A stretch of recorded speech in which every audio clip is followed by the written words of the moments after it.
नमस्कार, कमोडिटी 360 में आपका स्वागत है। मैं हूं मनीषा गुप्ता और खाद्यान्नों की बढ़ती कीमतों को कंट्रोल करने के लिए सरकार की तरफ से बड़ी खबर आई है। फूड सेक्रेटरी ने कीमतों को कम करने के लिए 50 लाख टन गेहूं और 25 लाख टन चावल को OMSS के जरिए बेचने का ऐलान किया है। सरकार का कहना है कि देश में गेहूं, चावल और चीनी पर्याप्त मात्रा में उपलब्ध है और फेस्टिवल सीजन को ध्यान में रखते हुए चावल की रिजर्व कीमत 31 रुपए प्रति किलो से घटाकर 29 रुपए प्रति किलो कर दी गई है। हालांकि गेहूं के रिजर्व कीमतों में कोई बदलाव फिलहाल नहीं किया गया है।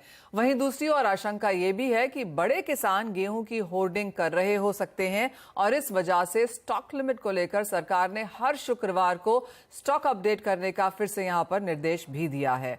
तो गेहूं और चावल की बात तो यहां पर है ही, यहां पर किस तरह के प्राइसेस आगे जाके देखने को मिल सकते हैं, क्या कुछ आपको ध्यान में रखना चाहिए, वो जान लेते हैं। केडिया कमोडिटीज के अजय केडिया हमारे साथ हैं। अजय नमस्कार। जो भी कमोडिटी आप फिलहाल यहां पर उठा के देख लीजिए, चाहे वो एग्रीकल्चर इंडस्ट्रियल कमोडिटी है, एसेंशियल कमोडिटी है या फिर मसालों और कैस्टर जैसी कमोडिटीज हैं जो कि एसेंशियल नहीं है, लेकिन सभी तरफ हमने अच्छी खासी तेजी यहां पर प्राइसेस में आता हुआ देखी है। अब जो सरकार के कदम फिलहाल हमने उठाते हुए देखे हैं, चाहे वो गेहूं, चावल, चीनी को लेकर हैं, कैसे देखते हैं आप उन्हें और आपको क्या लगता है कितना फर्क पड़ेगा इन सब स्टेप्स का? हाँ, डेफिनेटली अगर देखा जाए मनीषा जी कि 2023 में जैसे हमने स्टार्ट किया उसके पहले 4 महीनों में हमने पूरे ही एग्री पैक के अंदर काफी अच्छी गिरावट आती हुई देखी थी।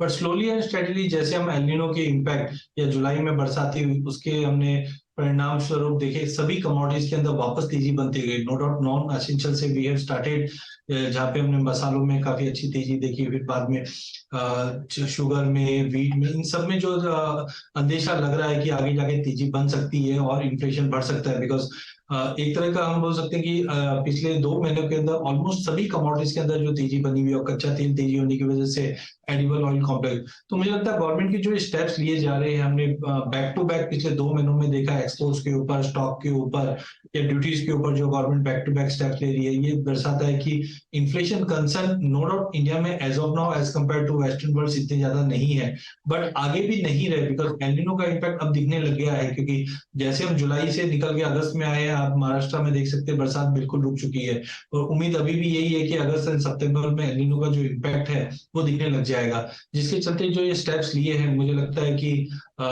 इन्फ्लेशन को कर्टल करने की या इन्फ्लेशन को कंट्रोल करने की कोशिश की जा रही है और आगे भी ये स्टेप्स लिया जाएगा। बट अभी भी मुझे लगता है कि जो फंडामेंटल साइड, अगर हम काफी कमोडिटीज की बैलेंस शीट देखते हैं, वो काफी टाइट है, या ग्लोबल मार्केट में भी कुछ कमोडिटीज में स्पाइक आना चालू हो चुका है, जिसका इम्पैक्ट डोमेस्टिक मार्केट पे भी पड़ता हुआ दिखाई देगा। जो स्टेप्स है वो इन लाइन है और मुझे लगता है आने वाले दिनों में और भी टाइटनिंग देखने मिल सकती है। यानी कि टाइटनिंग यहां पर जारी रह सकती है और उसका सीधा असर हमने यहां पर कमोडिटी प्राइसेस में आता हुआ देखा ही है। बात अब यहां पर कॉटन की भी कर लेते हैं, जहां पर सरकार ने कॉटन बेल्स पर क्वालिटी सर्टिफिकेशन ऑर्डर लागू होने की जो तारीख है वो 28 अगस्त से बढ़ाकर 27 नवंबर कर दी है। क्या है इसके कारण, इंडस्ट्री को कितना फायदा होगा, जानने के लिए हमारे साथ हैं पवन कॉटन कंपनी के ओनर राजेश कीचर। राजेश जी नमस्कार। आपसे पहले भी बात हुई थी और आपने भी और काफी सारे और जो स्टेक होल्डर्स हैं यहाँ पर कॉटन में, चाहे वो नॉर्थ इंडिया से थे, सेंट्रल इंडिया से थे, बात यही थी कि cotton as a raw commodity को BIS कमोडिटी क्वालिटी कंट्रोल्स के अंदर लेके आना थोड़ा सा मुश्किल है और यही बातचीत हम अक्रॉस सेक्टर भी कर रहे हैं। राजेश जी, सबका यही कहना है कि इंडस्ट्री थोड़ा देर से जागी, जब ये बात इनिशिएट हो रही थी उस टाइम पे नहीं हुई है, लेकिन सरकार ने बात सुनी है, बीच में एक मियाद यहां पर बढ़ा दी गई है। कैसे देखते हैं आप इसे? थैंक यू मैडम, आपने सबसे पहले हमारा मैटर नेशनल टेलीविजन पे उठाया था, इसके लिए बहुत बहुत धन्यवाद। दूसरी बात भी आपको अपनी ही उसी बात पर कायम रहूंगा कि ये एक प्राकृतिक क्रॉप है, इसमें बारिश, हीट, सॉइल सब चीज उस पर लागू होता है। अभी जैसे अगस्त का मंथ, अभी 10 दिन हो गए, ऑल ओवर इंडिया लेवल पे बारिश का परसेंटेज आप देखेंगे तो कम हो। अगर ये अगस्त में बारिश कम हो जाती है तो आगे जाकर फिर क्वालिटी का इश्यू हो जाएगा। ये एक नेचुरल चीज है मैडम, इस पर अगर लागू करते हैं, आप सबसे पहले सीड पर लागू कीजिए, आप सीड को BIS में लाइए। अल्टीमेटली तो शुरुआत वहां से होगी। हम लोग तो प्रोसेसर है, हमको तो सिर्फ जिनिंग करनी है madam. We have to separate seed and cotton. तो मैडम हमारे हाथ में नहीं है, एक्चुअली में गवर्नमेंट को शुरुआत अगर करनी है तो सीड से लागू करना पड़ेगा कि जो है सीड अभी है, सीड 17 तरह के seed all over India level, उस चीज को कैसे मैनेज करेंगे मैम? लेकिन अब राजेश जी जहां पर स्थिति है, ठीक है, एज ऑफ नाउ अभी के लिए तो ये टल गया है आगे जाकर, लेकिन अब यहां से अगस्त, सितंबर, अक्टूबर, नवंबर, अभी आपके पास 3-4 महीने हैं, क्या करने की सोची है अब यहां पर कॉटन एज एन इंडस्ट्री ने? मैडम कॉटन जो जीनर्स हैं वो अभी भी एग्रीड नहीं है। वो कहते हैं इस साल की सोइंग तो हो चुकी है, तो जो कपास आएगा वो तो अलग अलग वेरायटी का आएगा। तो कहते हैं हम लोग तो जो आएगा उसी को प्रोसेस करेंगे, तो हम लोग इसको कैसे मैनेज कर पाएंगे। अल्टीमेटली मैडम जो 27 नवंबर की जो तारीख दी है वो एकदम मेन सीजन का टाइम है, तो उस टाइम जीनर जो है वो एग्रीड नहीं हो पा रही इस चीज के लिए। वो तो अभी भी कहते हैं इसको आपको साल भर के लिए डिफर करना ही पड़ेगा, और नॉर्म्स जो आपने बनाए हैं कि सजा का प्रावधान है उसको हटाना पड़ेगा आपको मैडम। जो आप टेस्टिंग है वो अभी फैसिलिटी उपलब्ध नहीं है, इसके लिए मैडम पूरा टाइम चाहिए, और 3 महीने में ये सब उपलब्ध, ये सारा काम नहीं हो सकता है मैडम इस चीज के लिए। तो क्या फिर राय है राजेश जी, क्या करने वाले हैं आप अगले 2-3 महीने के लिए? क्या सरकार से बातचीत करेंगे? क्या इसको वापस रोल बैक करने की बात करेंगे? जैसे आपने कहा सीड पे ले जाएं, या तो बिल्कुल पीछे ले जाएं, या फिर सीधा टेक्सटाइल पे ले जाएं इसको, और कॉटन पे ना रखें? हाँ मैडम अल्टीमेटली या तो मैन्युफैक्चर पाएगा या सीड कंपनी पाएगा, वी आर द मीडिएटर। हम लोग तो सिर्फ प्रोसेस करने वाले हैं मैडम इस चीज। तो हमको सीधा आएगा तो हम लोग कैसे इसको मैनेज कर पाएंगे। आज जो भी ये नोटिफिकेशन आया है उसके बाद जो चर्चा चल रही है वो सब एक ही बात कह रहे हैं कि हम इसको हमारे पे लागू होगा तो हम कैसे कर पाएंगे इस चीज। अल्टीमेटली तो इसको डिफर ही करना पड़ेगा madam. We are the just processor, I will again say one thing only, हम लोग मैन्युफैक्चरर नहीं है कि हम इसको हमारे पे जो गवर्नमेंट नॉर्म्स लागू कर रही है वो हम कर पाए। अभी बारिश नहीं होती है अगस्त और सितंबर में, जैसे अल्निनो की सिचुएशन है, तो क्वालिटी में डिफर आ जाएगा। तो इसमें अल्टीमेटली जीनर क्या करेगा मैडम इस चीज, ये तो नेचुरल प्रकृति। अल्टीमेटली गवर्नमेंट को इस चीज पर सोचना पड़ेगा कि सारे जो है फैक्टर को एक बार बात करके, ये जो बहुत लागू करा है इसको एक बार सारे स्टेक होल्डर से बात करनी पड़ेगी मैडम, कि नेचुरल प्रोसेस को कैसे लाया जा सकता है। तो मेरा एक ही फाइनल सवाल है राजेश जी इसमें, और आपकी बात हम समझते हैं, क्योंकि जैसे मैंने कहा कि हम इंडस्ट्री के बाकी स्टेक होल्डर से भी बात कर रहे हैं और उनका भी यही कहना है कि ये बहुत मुश्किल है करना ही, क्योंकि कॉटन पे आप BIS क्वालिटी कंट्रोल कैसे लगाएंगे? क्योंकि जैसे आपने कहा एक स्टैंडर्ड कॉटन तो यहाँ पर उगती नहीं है, कई तरीके की वैरायटी, कई तरीके की उसमें चेंजेस होते हैं। तो बात यही है कि जब ये चल रहा था उस समय पे क्यों नहीं किया गया, और अब यहाँ पर ये कितना आसान या मुश्किल होना है इसे पीछे लेने को? एक्चुअली में बहुत से जनों को ये पता भी नहीं था कि लागू हो रहा है। ये जब अभी पिछले 1 महीने से सबको इतनी ज्यादा जागृति आई है कि इसमें सजा का प्रावधान है, और इसमें नॉर्म्स जो है जैसे लोअर आस्तान है उसको 8% मॉइस्चर और 3% टेस्ट में कर दिया है, जबकि वो पॉसिबल नहीं है। मैं आपको फिर पिछली बार मैंने कहा था कि 11 डिस्ट्रिक्ट के अंदर 3 तरह की कॉटन होती है मैडम, तो हम इसको कैसे मैनेज कर पाएंगे, हमें तो यही नहीं पता। ऑल इंडिया लेवल पर अगर देखा जाएंगे तो बहुत तरह की क्वालिटी की कॉटन होती है। अब गवर्नमेंट तो अपने नॉर्म्स लगा रही है, उसको कैसे पॉसिबल हो पाएगा कि जो चीज हम लोग पैदा ही नहीं करते, हम तो सिर्फ प्रोसेस में जाएंगे। हम तो गवर्नमेंट की रिक्वेस्ट करेंगे कि ये नेचुरल चीज है, इस पर हम पे नहीं लगा जाए, या तो आप सीड वाले पर लागू किया जाए या मैन्युफैक्चर पे किया जाए। जी हाँ राजेश जी, काफी असमंजस वाली स्थिति तो यहाँ पर है ही, लेकिन बहुत शुक्रिया साथ जोड़ने के लिए और उस नोटिफिकेशन पर रिएक्ट भी करने के लिए। जैसे कहा कि हमने पहले भी यहाँ पर ये बात उठाई थी और राजेश जी हमारे साथ जुड़े भी थे, बाकी कॉटन के स्टेक होल्डर्स को भी हमने यहाँ पर बातचीत की है CNBC आवाज पर, और सबका यही कहना है कि काफी मुश्किल होने वाला है। फाइनली यहाँ पर एक डेफरमेंट जरूर मिली है, एक एक्सटेंशन जरूर मिली है डेट की, लेकिन जैसे कहा कि नवंबर में तो यहाँ पर पीक अराइवल आता हुआ नजर आएगा। उस वक्त अगर वो कॉटन एज पर BIS कंट्रोल, क्वालिटी कंट्रोल के तहत नहीं है, तो कैसे उसको जिनर्स लेंगे, कैसे उसको टेक्सटाइल मेकर्स लेंगे? ये अभी भी एक वैल्यू चेन है जिसका कोई निकाल फिलहाल निकलने को नहीं मिला है, लेकिन ऑफकोर्स 2-3 महीने हैं इस बात को, और माना ही जा रहा है कि इसके ऊपर काम भी होगा। अजय, कॉटन के प्राइसेस की ही अगर एज ऑफ नाउ यहाँ पर बात करें तो एक रेंज में ये भी बनते हुए नजर आए हैं, अपने हाईज से तो बहुत नीचे हैं, लेकिन लोज से अच्छी खासी बढ़त अब यहाँ पर। बिल्कुल मनशा जी, मुझे लगता है कि पिछले साल हमने नवंबर में जब 156 सेंट का लेवल छूने के बाद 70 सेंट तक की गिरावट हमने देखी थी, बट 70 सेंट से लेकर लास्ट 7-8 महीने में हमने देखा प्राइजेस ना 75 के नीचे जा पा रहा है, ना ही 87 सेंट्स के ऊपर जा पा रहा है। टेक्निकली भी देखें तो एक अच्छी वॉलिटिलिटी के सिग्नल्स मार्केट में मिलने चालू हो चुके हैं, जो मुझे लगता है कि अगले 2 महीने के अंदर एटलीस्ट मुझे लगता है 15 से 20 सेंट तक का मूवमेंट हम आइस कॉटन में आते हुए देखेंगे। कारण में भी यूएस में जिस ढंग से एकाएक वापस वेदर डिस्टर्ब हुआ है, और साथ में डोमेस्टिक मार्केट में भी जो हम स्विंग के आंकड़े देख रहे हैं वो इतने ज्यादा लुक्रेटिव नहीं है कि बहुत ही ज्यादा क्रॉप अच्छी है। यील्ड में भी हम देख रहे हैं कि जो बरसातें हुई है जुलाई में उसमें थोड़ा बहुत असर प्राइजेस क्रॉप पे पड़ा है, तो यील्ड में भी ड्रॉप है। हाँ, डिमांड हमने पिछले 8-9 महीने में सभी जगह देखे काफी कमजोर थी, जिसकी वजह से डिस्पाइट कि प्राइजेस इतने नीचे आने के बाद भी डिमांड नहीं आ पा रही थी। बट उम्मीद है Q3, Q4 ये 2 ऐसे क्वार्टर रहेंगे जहाँ पे हम लोअर लेवल से डिमांड भी इंप्रूवमेंट होते हुए देखेंगे, पाइपलाइंस ऑलमोस्ट एम्प्टी है। तो आई थिंक इंटरनेशनल में तो चार्टिकली दिखा रहा है कि करीबन 15 से 20 सेंट का मूवमेंट, और डोमेस्टिक मार्केट पे अगर डिमांड कंटिन्यू इंप्रूव होती है और 61,000 के ऊपर जाता है तो मे बी हम 65 से 66 का रेंज कॉटन कैंडी में देख पाएंगे। साथ में इसके कैस्केडिंग इफेक्ट हमने कॉटन सीड ऑयल केक में भी आते हुए देखा, जो रिसेंटली हफ्ते भर में 2300 से 2600 का लेवल दिखा दिया। तो आई थिंक पूरे कॉटन कॉम्प्लेक्स के अंदर वापस रिव्यू करने की जरूरत है प्राइजेस में। मुझे लगता है कि अगले 1.5-2 महीने में एक अच्छा खासा पॉजिटिव मोमेंटम बनता हुआ दिखाई दे रहा है। ऑलराइट, तो तेजी यहाँ पर कॉटन में बनती रह सकती है, और जिस तरह की दिक्कतें फिलहाल इंडस्ट्री यहाँ पर आते हुए दिख रही है, देखना होगा कितना इंपैक्ट उसका बिजनेस पे और प्राइसेस पे आगे जाकर भी आता है। लेकिन इसी के साथ एक ब्रेक के लिए भी रुकेंगे। हमारे एक्सपर्ट्स हमारे साथ हैं ही, कैसे करें ट्रेडिंग स्ट्रैटेजीज को इनकॉर्पोरेट वो बताएंगे आपको।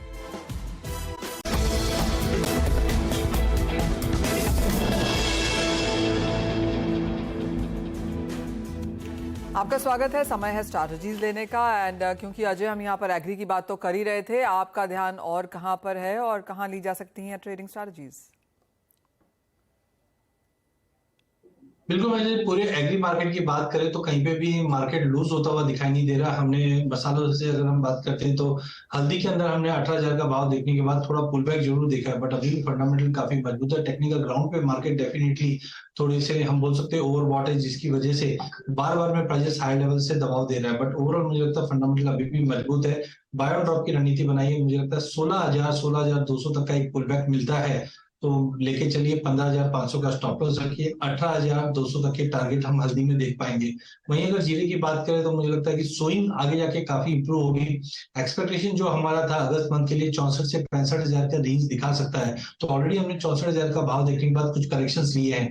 बट जब तक प्राइजेस 60,000 के ऊपर मेंटेन है, ट्रेंड बिल्कुल तेजी का ही है। तो आई थिंक एक पुलबैक पॉसिबल है प्राइजेस के अंदर। जो 61,500 तक का लेवल मिलता है वहां पे बाय कीजिए 60,000 के स्टॉप लॉस से। 64,000 का टारगेट रहेगा। एंड लास्ट अगर हम धनिया की बात करें तो एज कम्पेयर टू बाकी दोनों कमोडिटी, धनिया में कैरी स्टॉक अच्छा होने की वजह से हायर साइड से बार बार में दबाव ले रहा है, बट डाउन साइड भी काफी रेस्ट्रिक्टेड लग रहा है। तो 75.50 पे बाय कीजिए, 73.50 का स्टॉप लॉस रखिए। 78.50 तक के टारगेट हम धनिया में भी देख पाएंगे। ओके, तो खरीदारी की राय यहाँ पर ज़्यादातर मसालों में अभी भी इंटैक्ट है। जैसे कहा भी गया कि टाइटनेस है मार्केट्स में, और जो लोग होल्ड करके बैठे हैं, एक्यूमुलेट करके बैठे हैं स्ट्रॉन्ग फंडामेंटल्स के बेसिस पे, वो फिलहाल यहाँ पर मुनाफा वसूली करने के मूड में भी नहीं है।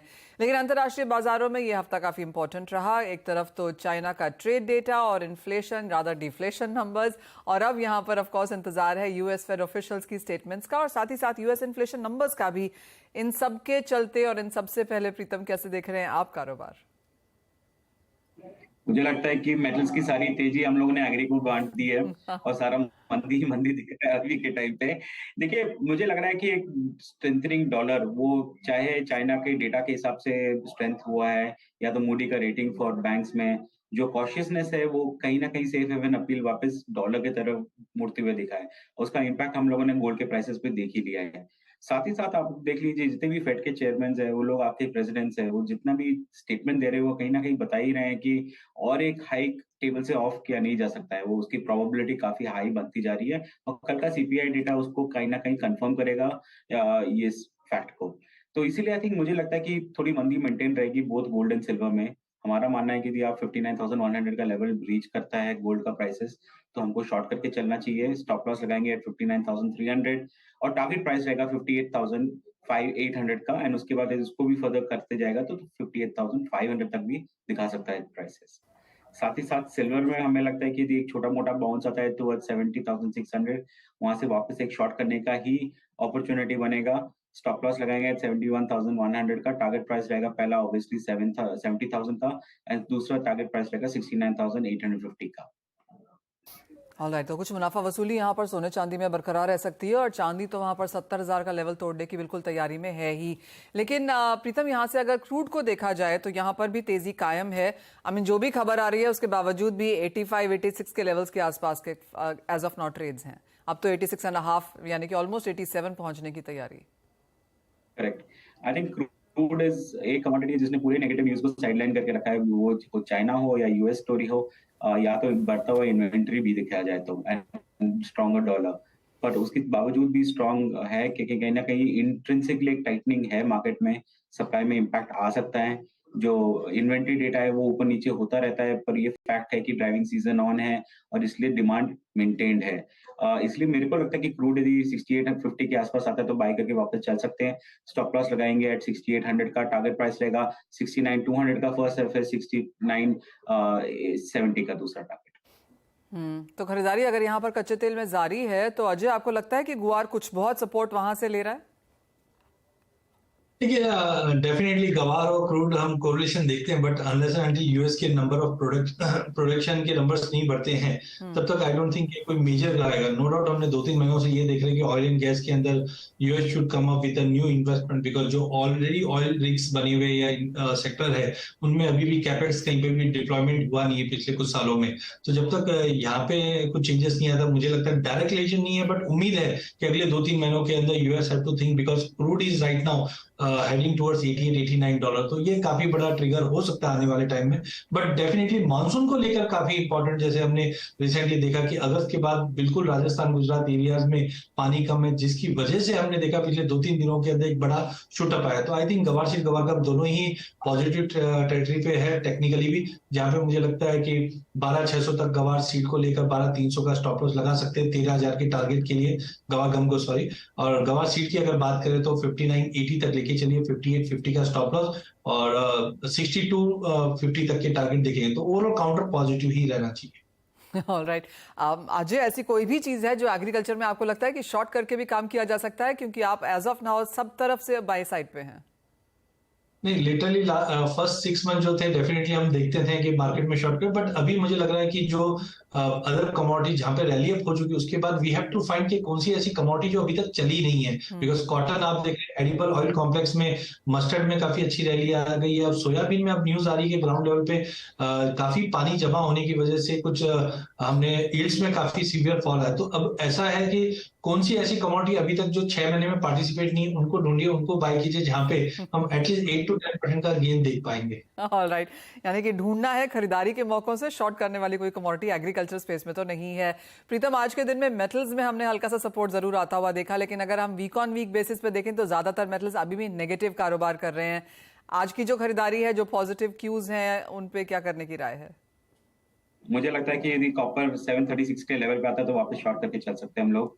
स्टॉप लॉस लगाएंगे 740 का और टारगेट प्राइस रहेगा 730 का। देखिए Manisha, I think any recovery is just a relief recovery. जितने डेटा आता जा रहा है चाइना में से सारे के सारे थोड़े नेगेटिव आ रहे हैं।